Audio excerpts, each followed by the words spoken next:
খান এবং তার আপকামিং প্রজেক্টকে নিয়ে কিন্তু আমাদের মধ্যে বিরাট বিরাট বড় কিন্তু কোথাও গিয়ে কিউরিওসিটি অলওয়েজ কিন্তু থাকে।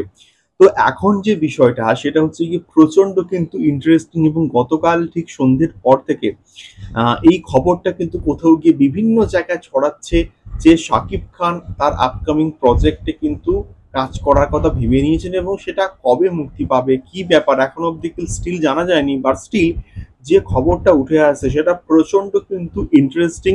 এবং আমি শিওর যদি শাকিব খান এরকম একটা ক্যারেক্টার করেন এরকম একটা রিয়েলিস্টিক অ্যাপ্রোচে, আমার মনে হয় অডিয়েন্স প্রচন্ড ভালোভাবে কিন্তু কিন্তু এনজয় করবে। হ্যালো গাইস, আমি Dipen, welcome back to my channel. So এখন যে বিষয়টা সেটা হচ্ছে কি শাকিব খানের upcoming project once upon a time in Dhaka. Nineties এর সময় নাইনটিজ এর ওই সময়টাতে বাংলাদেশের যে আন্ডার ওয়ার্ল্ড সেইখানে সেই যে পার্টিকুলার বিষয়টা সেটাকে নিয়ে কি নাকি এই পার্টিকুলার প্রজেক্ট নাকি তৈরি করা হচ্ছে এবং যেখানে মেন লিড কাস্টটা নাকি অবশ্যই থাকবেন মেগাস্টার শাকিব খান এবং তারপরে কিন্তু থাকতে পারে মোশাররফ করিম, যার কাজ আমার সত্যি বলতে দুর্দান্ত কিন্তু কোথাও গিয়ে লাগে। এবং আমাদের এবার বাংলা থেকে মধুমিতা সরকারের নাম নাকি ভাবা হচ্ছে, দেখা যাক সে থাকে কি থাকে না।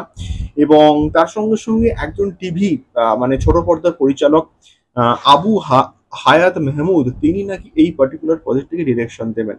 যেমন ভাবে আমাদের মেহেদী হাসান হৃদয় বরবাদ বানিয়েছেন, তেমন ভাবে যদি এই পার্টিকুলার প্রজেক্টটার যদি তিনি ডিরেকশন দেন বা সেই স্ট্যান্ডার্ডে তিনি বানান তাহলে কিন্তু কোথাও কি দারুণ হবে।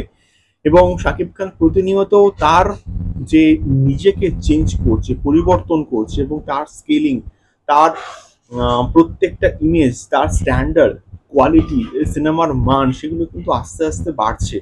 তো সেটা আমরা বরবাদেও কিন্তু কোথাও গিয়ে দেখলাম, তাণ্ডবের ক্ষেত্রেও কিন্তু আমরা আশা করছি তোমরা দেখেছো।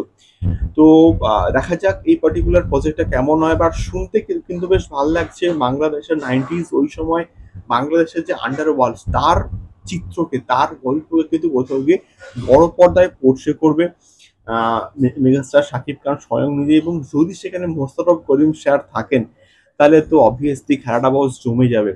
দেখা যাক কি হয়। তোমাদের কি মতামত এবং তোমরা কারা কারা এক্সাইটেড এই পার্টিকুলার প্রজেক্টটাকে নিয়ে অবশ্যই কিন্তু কমেন্ট বক্সে কমেন্ট করতে পারো। দেখা হচ্ছে পরবর্তী ভিডিওতে আরো শাকিব খান সংক্রান্ত এক্সাইটিং আপডেটস নিয়ে। টাটা।